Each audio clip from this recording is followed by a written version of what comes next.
Good morning children. कैसे हैं आप लोग?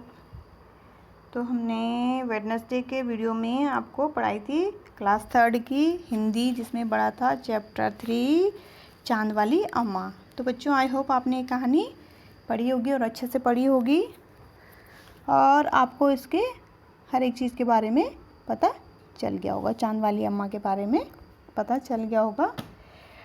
और अब हम आगे बढ़ते हैं पेज नंबर 23 पे। पेज नंबर 23 पे तो इसमें है तुम्हारी कल्पना से। तुम्हारी कल्पना से इसमें है बूढ़ी अम्मा चांद पर क्यों गई होगी। बूढ़ी अम्मा चांद पे क्यों गई होगी तो आपको बताना है। तो बूढ़ी अम्मा अपना पीछा छुड़ाने के लिए चांद पर गई होगी, क्योंकि आसमान उसको अपने साथ ले जा रहा था। चांद वाली अम्मा झाड़ू क्यों नहीं छोड़ रही थी? आपने चित्र में देखा होगा, बुक्स में जब आपने कहानी पढ़ी हुई, तो चांद वाली अम्मा के पास एक ही झाड़ू था, इसलिए वो झाड़ू नहीं छोड़ना चाहती थी। तो चित्र देखकर बताओ अम्मा के साथ कौन कौन रहता होगा। तो चित्र में बना है, आप अपनी बुक देख के बता सकते हैं। तो चांद वाली अम्मा के साथ हैं आपके चिड़िया है, आसमान है और चूहा है वहाँ पे। और आसमान बार बार आकर अम्मा की कमर से क्यों टकरा रहा था? तुम्हें क्या लगता है क्यों टकरा रहा होगा? क्योंकि उसके साथ शैतानी कर रहा था। वो क्या कर रहा था? शैतानी कर रहा था, इसलिए वो टकरा रहा था। तंग करने में उसको मज़ा आ रहा था। नेक्स्ट है आपका रूठना मनाना। जब बूढ़ी अम्मा उड़ी जा रही थी तो उन्हें आसमान को हर तरह से मनाने की कोशिश की। बताओ उन्होंने क्या क्या कहा होगा। सबसे पहले वो घबराई, तो घबरा के उन्होंने कहा मैं गिर जाऊंगी, मत ले जा मुझे। फिर दूसरा है गिड़गिड़ा कर क्या बोली? बेटा आसमान मुझे छोड़ दो, बूढ़ी अम्मा को परेशान मत करो। फिर है आपका गुस्से में और तरकीब सोचें। गुस्से में बोली चलो ऊपर, मैं तुझे सबक सिखाती हूँ, चल वहीं ऊपर चल, वहीं तुझे सबक सिखाऊंगी। और जब बूढ़ी अम्मा को तरकीब सूझी तो तरकीब सूझने पर बोली बेटा आसमान, तुझे मैं अब कभी परेशान नहीं करूँगी, मुझे छोड़ दो। नेक्स्ट आपका अम्मा उसे घूर कर देखती तो आसमान थोड़ा हट जाता।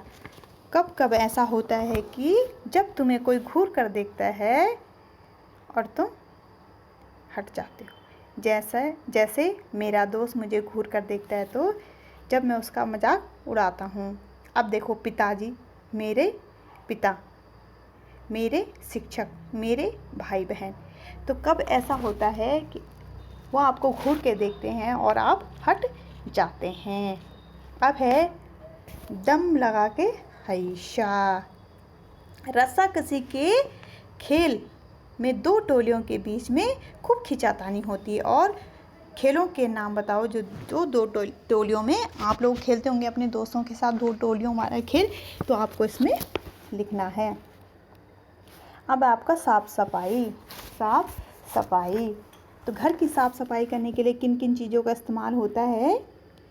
तो जब आप मम्मी आपकी सफाई करती होगी तो आप देखते होंगे मम्मी के हाथ में झाड़ू होता है, पोछा होता है, फिनाइल होता है, इस तरीके से कई चीज़ें होती हैं तो आपको लिखनी है। किन किन मौक़ों पर तुम्हारे घर का सारा सामान हटाकर खूब ज़ोर शोर से सफाई होती है? वैसे तो मम्मी रोज़ ही सफाई करती होंगी, लेकिन कभी क्या होता है सामान को सारा बाहर करके खूब ज़ोर शोर से सफाई की जाती है। तो कब कब होता है? जैसे देखो आपके घर में कोई त्यौहार है, होली, दीपावली, शादी है, कोई पार्टी है, तब जाके आपका सारा सामान बाहर निकाल के अच्छे से सफाई की जाती है। फिर है ये मौके ख़ास क्यों होते हैं? ठीक है, तो ये मौके ख़ास क्यों होते हैं? ये मौके ख़ास इसलिए होते हैं क्योंकि हमारे घर पे कोई नया मेहमान आने वाला होता है, कोई बाहर का आने वाला होता है। सफाई के काम से जुड़े हुए शब्दों को सोचो और लिखो, जैसे झाड़ना, पोंछना, रगड़ना। ठीक है, इनमें आपको लिखना है। नेक्स्ट आपका कौन काम कौन करता है, काम कौन करता है।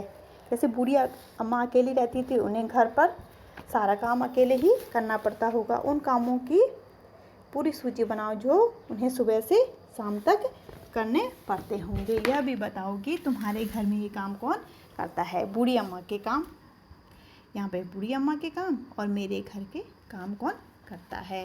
तो जैसे देखो, बूढ़ी अम्मा झाड़ू लगाती थी, तो आपके घर पे झाड़ू कौन लगाता है। बूढ़ी अम्मा पानी भरती थी, तो आपके घर पे पानी कौन भरता है। तो आपको इसमें 5 काम लिखने, 1 2 3 4 काम लिखने इसमें। नेक्स्ट है आपका तुम कौन से काम करते हो, अपने कामों के बारे में बताओ। अब घर में तुम कौन सा काम करते हो। जैसे कभी झाड़ू लगा दिया। घर से बाहर के काम, घर से बाहर के काम कौन करता है। ठीक है, तो ये भी आपको करना है। इसमें है नेक्स्ट आपका कितने नाम कितने काम, कितने नाम कितने काम। इस कहानी में नाम वाले और काम वाले शब्द कई शब्द आए, उन्हें छांट कर नीचे तालिका में लिखो। ठीक है, यहाँ पे नाम वाले शब्द और यहाँ पे काम वाले शब्द लिखने आपने, ये आपको लेसन में मिल जाएंगे। और इसमें है आपका ये होमवर्क है आपका, ये आपको कॉपी में करना है। ये जो मैंने क्वेश्चन आंसर अभी समझाए थे आपको, बूढ़ी अम्मा चांद पर क्यों गई होगी, आसमान चांद वाली अम्मा झाड़ू क्यों नहीं छोड़ना चाहती थी, ये सारे क्वेश्चन आपको करने हैं। और ये लेसन आपका कंप्लीट हो चुका है।